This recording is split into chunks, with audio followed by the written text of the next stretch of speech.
Assalamualaikum warahmatullahi wabarakatuh. Kami dari kelompok 2, kelas D 2018 dengan mata kuliah Rekayasa Produk Farmasi 2 akan menjelaskan mengenai tantangan dalam proses aseptik. Berikut merupakan nama-nama anggota kelompok 2 yang terdiri dari 19 orang. Langsung saja saya masuk ke pendahuluan. Jadi, teknologi isolator penghalang dirancang untuk mengisolasi proses aseptik dari personel dan dari lingkungan sekitarnya. Teknologi ini dalam penggunaannya ditujukan untuk pengujian sterilitas yang pada dasarnya menghilangkan hasil tes positif palsu. Fitur utama dari teknologi penghalang atau isolator adalah kemampuan untuk mensterilkan lingkungan di mana larutan steril terpapar selama pengisian dan penghentian, dan penghilangan kontak langsung manusia dengan produk steril yang terbuka. Isolator ini tidak hanya melindungi produk dari potensi kontaminasi manusia, tetapi juga melindungi manusia dari potensi efek toksik akibat paparan langsung produk obat, terutama penting untuk obat sitotoksik. Jadi, teknologi penghalang ini telah lama digunakan dalam industri farmasi dan berkisar dari layar sederhana hingga sistem penghalang akses terbatas atau yang disebut dengan RAPS. Adapun faktor pada peningkatan kepentingan dan pemanfaatan teknologi isolator penghalang ada 5, yaitu yang pertama, tingkat perhatian yang tinggi dari produsen dan badan pengatur atas tingkat jaminan sterilitas dalam pemrosesan aseptik. Yang kedua, melanjutkan penarikan produk dengan tingkat yang relatif tinggi karena kekhawatiran terbukti atau diduga potensi kontaminasi.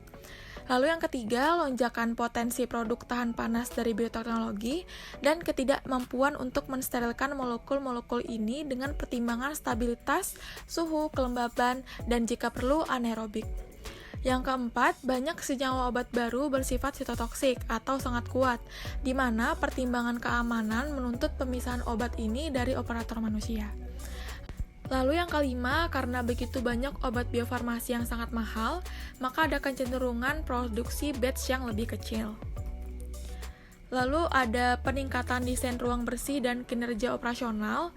Yang pertama itu ada peningkatan otomatisasi yang mencakup kontrol dalam proses, pemantauan lingkungan, dan pengujian integritas filter. Lalu yang kedua ada perbaikan terowongan depirogenasi yang tidak memungkinkan kontainer masuk ke ruangan. Lalu ada peralatan pemrosesan aseptik yang lebih baik dan prosedur yang lebih ketat untuk melakukan intervensi selama pemrosesan. Kemudian ada validasi pembersihan dan sanitasi yang lebih ketat, pakaian ruang bersih yang ditingkatkan, serta sistem dosis pengisian yang lebih akurat, mudah dibersihkan, dan disterilkan. Nah, berikut merupakan perbandingan dari operasi pengisian ruang bersih konvensional yang dibandingkan dengan isolator sejati. Jadi, yang di sebelah kiri merupakan gambar dari pengisian ruang bersih konvensional, lalu yang di sebelah kanan merupakan isolator sejati atau yang biasa kita kenal dengan RAPS tertutup. Lalu selanjutnya, apa sih perbedaan utama antara RAPS dan isolator? Jadi ada 5 perbedaan. Yang pertama itu ada RAPS memiliki gabungan penghalang fisik dan aerodinamis dengan tekanan dari filtrasi udara bersih yang menyediakan pertukaran udara dan pembersihan partikulat untuk ISO 5 zona proses kritis. Lalu yang kedua, desinfeksi biasanya dilakukan secara manual dalam RAPS standar yang melibatkan interaksi dengan proses untuk membersihkan. Kemudian yang ketiga, RAPS memiliki 2 jenis pasif, di mana tidak ada proses akses pintu terbuka, dan aktif, di mana terdapat akses di bawah konfigurasi sistem tervalidasi tertentu dan kondisi kontrol. Kemudian yang keempat, dengan RAPS, jika entry komponen diperlukan setelah desinfeksi, maka perangkat transfer aseptik digunakan untuk mencegah kontaminasi ulang dari zona proses kritis. Lalu yang kelima, RAPS harus mencakup pemantauan lingkungan dari zona kritis untuk memastikan operator waspada terhadap penyimpangan dari tingkat kinerja kontaminasi partikulat dan mikrobiologis agar tindakan bisa diambil. Nah, kemudian di sini ada gambar, yaitu merupakan perbandingan skema RAPS pasif dan RAPS aktif. Jadi, ini perbedaannya ya teman-teman, bisa dilihat di gambar. Lalu kemudian atribut kontrol kontaminasi isolator itu ada penghalang fisik, biasanya dikontrol pada tekanan positif dengan filtrasi udara bersih yang menyediakan pertukaran udara dan pembersihan partikulat untuk zona proses kritis ISO 5. Kemampuan untuk melakukan biodekontaminasi ke tingkat tinggi dengan pembersihan gabungan. Jadi tidak ada akses operator atau manusia ke zona kritis isolator setelah sporicidal proses biodekontaminasi dan selama proses selanjutnya dari langkah transfer proses. Nah, semua bagian kontak produk dibersihkan dan disterilkan di tempatnya, yaitu CIP atau SIP, atau masuk ke sistem isolator yang didesinfeksi secara sporisida menggunakan perangkat transfer aseptik. Kemampuan untuk memantau lingkungan zona kritis untuk memastikan adanya penyimpangan tingkat kerja kontaminasi partikulat dan mikrobiologi disiagakan dan diambil tindakannya. Kemudian ada aspek penting isolator berkualitas tinggi. Yang pertama, ruangan tidak boleh sempit atau sesak, gunanya untuk melindungi operator dari paparan berlebih pada bahan pembersih yang digunakan dengan isolator dan meminimalkan peluang masuknya partikel. Operator pelindung dari produk obat berbahaya yang sedang diproses dengan isolator. Selanjutnya ada bahan konstruksi yang harus dapat dibersihkan dan tahan terhadap bahan pembersih seperti bahannya yaitu polivinil klorida atau baja tahan karat karbon rendah, dan minimalkan penggunaan bahan elastomer dan plastik, dan hindari silikon karena bahan ini dapat menyerap bahan kimia sanitasi yang digunakan untuk dekontaminasi bioisolator. Selanjutnya ada persyaratan produk, yaitu produk yang mengandung protein formasi akan sensitif terhadap larutan biodekontaminasi, sehingga isolator harus memiliki proses aerasi ruang yang optimal untuk mengurangi kadar zat pembersih yang tidak akan membahayakan produk. Selanjutnya ada pemantauan lingkungan. Rancangan isolator harus mempertimbangkan metode, lokasi, dan frekuensi pemantauan lingkungan, termasuk pemantauan mikroba dan bahan partikel.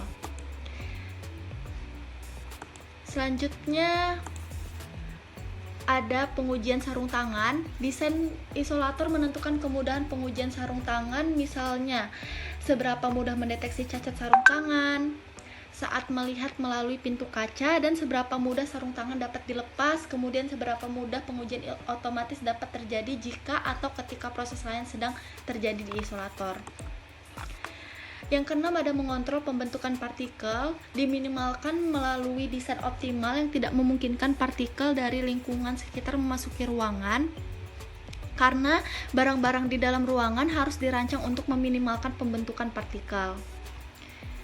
Selanjutnya ada penanganan material. Kemudahan dalam memindahkan material ke dalam dan keluar isolator sangat menentukan apakah suatu proses dapat dilakukan dalam isolator. Selanjutnya ada integrasi metode biodekontaminasi yang harus dilakukan secara pertama ada sistem mandiri terdiri dari injeksi bahan pembersih sistem, kipas untuk menggerakkan udara, pipa untuk menghubungkan ke port pada isolator, dan pengering sistem untuk mengontrol kelembapan. Juga ada yang kedua yaitu adalah sistem terintegrasi dipasang di struktur isolator. Yang ke-9 ada peralatan di dalam ruangan. Yang pertama ada sambungan dari peralatan ke situs eksternal harus berjalan mulus. Yang kedua harus tahan lama, dan yang ketiga harus dirancang agar mudah diakses selama operasi. Dan yang ke-10 ada aliran udara. Aliran udara dibutuhkan dalam biodekontaminasi yang optimal untuk memastikan distribusi bahan pembersih kelembaban, suhu, aerasi dan aerasi yang cukup. Dan selanjutnya ada pertimbangan dan langkah-langkah yang penting untuk validasi dan desain isolator. Langkah yang pertama adalah lokasi. Isolator tidak perlu dipasang di ruangan yang tergolong bersih, melainkan ruangan sekitarnya yang harus diawasi oleh staf atau tenaga penting. Suhu di dalam ruangan harus seseragam mungkin untuk menghindari pembentukan kondensasi di dalam isolator. Ruangan di sekitarnya harus memiliki kontrol suhu dan kelembaban yang cukup. Untuk menjaga keselamatan dan kenyamanan operator, memungkinkan pengoperasian yang tepat dari alat sterilisasi dan memungkinkan pengoperasian yang benar dari isolator. Kualifikasi instalasi atau IQ. Peralatan, instrumen dan perangkat lunak komputer, bahan konstruksi, spesifikasi utilitas, dan sertifikasi filter HEPA. Kualifikasi operasional atau OQ, yaitu pemeriksaan kinerja operasional, pemeriksaan integritas isolator, dan verifikasi siklus sterilisasi. Pengembangan siklus sterilisasi. Sterilisasi harus dibuktikan dengan menggunakan pendekatan beban biologis, melalui penggunaan indikator biologis atau BI dengan konsentrasi yang diketahui, atau pendekatan setengah siklus. Kualifikasi kinerja atau OQ, untuk memverifikasi bahwa sistem berfungsi sesuai dengan persyaratan operasionalnya. Validasi sterilisasi dan evaluasi negatif palsu, untuk membuktikan bahwa metode sterilisasi tidak menghancurkan organisme selama siklus sterilisasi. Keuntungan dan tren dalam proses dan peralatan manufaktur. 1. Konstruksi modular. 2. Pengolahan. 3. Teknologi sekali pakai. 4. Sistem mikrobiologi cepat. Dan yang kelima, pengisian botol secara tertutup. Konstruksi modular. Salah satu alasan utama semakin populernya konstruksi modular adalah klaim bahwa modul lebih bersih dari dinding kering, dan dengan demikian berpotensi menurunkan di sumber partikel ruang bersih. Biaya untuk fasilitas modular lebih tinggi daripada fasilitas permanen, tetapi penghematan waktu bisa mengesampingkan peningkatan biaya konstruksi. Pengolahan.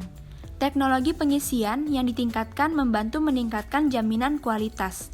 Pemrosesan senyawa berpotensi tinggi dan juga meningkat, membutuhkan peralatan dan fasilitas yang melindungi operator. Teknologi pengeringan beku termasuk sistem pemuatan dan pembongkaran otomatis membantu minimalkan potensi kontaminasi produk secara tidak sengaja. Pengendalian materi partikulat dapat dijamin melalui kombinasi prosedur pembersihan yang valid. Teknologi sekali pakai. Keuntungan dan kerugian teknologi sekali pakai. Yang pertama, keuntungan. Membersihkan, untuk kebutuhan membersihkan. Sterilisasi, untuk komponen yang harus disterilkan terlebih dahulu. Teknik, adalah desain sudah termasuk dalam unit operasi. Pemasangan peralatan, yaitu kebutuhan mengurangi atau menghilangkan untuk membuat peralatan. Persyaratan utilitas, tidak ada persyaratan untuk SIP atau CIP. Ruang, yaitu penggunaan yang lebih efisien, kebutuhan penyimpanan yang jauh lebih sedikit. Tenaga kerja, komponen yang telah dibersihkan dan disterilkan sebelumnya, lebih sedikit penyiapan dan waktu penyelesaian. Kualitas, menghilangkan potensi kontaminasi silang, mengurangi beban biologis. Dan kerugian. Yang pertama, biaya per batch, memerlukan komponen baru untuk setiap batch. Kedua, ketergantungan pada vendor atau masalah pasokan dan waktu. Ketiga, kompatibilitas material, yaitu potensi ketidakcocokan komponen, formulasi, dan dapat diekstrak. Keempat, limbah, yaitu cara menghancurkannya. Kelima, aplikasi, tidak dapat menggantikan semua operasi unit atau tidak cocok untuk beberapa produk. Metode mikrobiologi cepat. Metode mikrobiologi cepat terdiri dari beberapa platform teknologi berbeda yang diberikan secara signifikan untuk mengurangi waktu penyelesaian. Membuka kemungkinan proses pengujian mikrobiologi secara real-time. Metode ini menawarkan peningkatan sensitivitas, akurasi, presisi, dan reproduktivitas. Beberapa metode ini tidak membutuhkan pertumbuhan mikroba, sehingga tidak diperlukan tahap inkubasi. Beberapa metode mikrobiologi cepat adalah bioluminescence adenosine triphosphate atau ATP, dan metode pelabelan fluorescence. Metode uji mikrobiologi cepat telah dieksplorasi untuk aplikasi sebagai berikut: 1. Rilis awal produk, 2. Pemantauan lingkungan, 3. Bahan baku dan pemantauan proses, 4. Uji validasi sterilisasi indikator biologis, 5. Pengujian efektivitas antimikroba. bioluminescence adenosine triphosphate atau ATP, dan metode Pleiadian fluorescence telah dipelajari secara ekstensif untuk aplikasi dalam industri produk steril. Prinsip dasar metode bioluminescence ATP adalah jika sampel uji mengandung mikroorganisme, pertumbuhannya akan melepaskan ATP dari sel dan ATP yang dihasilkan akan bereaksi dengan substrat luciferin atau enzim luciferase dari Potinus virals untuk menghasilkan cahaya yang dapat diukur dengan luminometer yang sangat sensitif dan akurat. Gambar 3 merupakan prinsip dasar dari sistem deteksi mikroba cepat bioluminescence ATP. Pengujian mikroba secara cepat diantaranya yaitu metode growth-based, pengukuran parameter biokimia atau fisiologis yang terkait dengan pertumbuhan mikroba. Metode viability-based, penggunaan noda atau penanda viabilitas untuk deteksi mikroorganisme tanpa persyaratan untuk pertumbuhan sel, yaitu salah satunya Chemunex Scan RDI. Metode RT-Pack-based, analisis komponen seluler menggunakan metode yang sangat selektif dan sensitif, contohnya MIDI-Sherlock. Metode nucleic acid-based, amplifikasi gen dan platform deteksi yang mendeteksi ada atau tidaknya suatu spesifik mikroorganisme menurut diferensiasi regangan. Microelectromechanical Systems atau MEMS, integrasi elemen mekanik, electrical fluida, dan optik sensor dan aktuator pada teknologi substrat silikon umum. Pengisian botol secara tertutup atau teknologi kristal.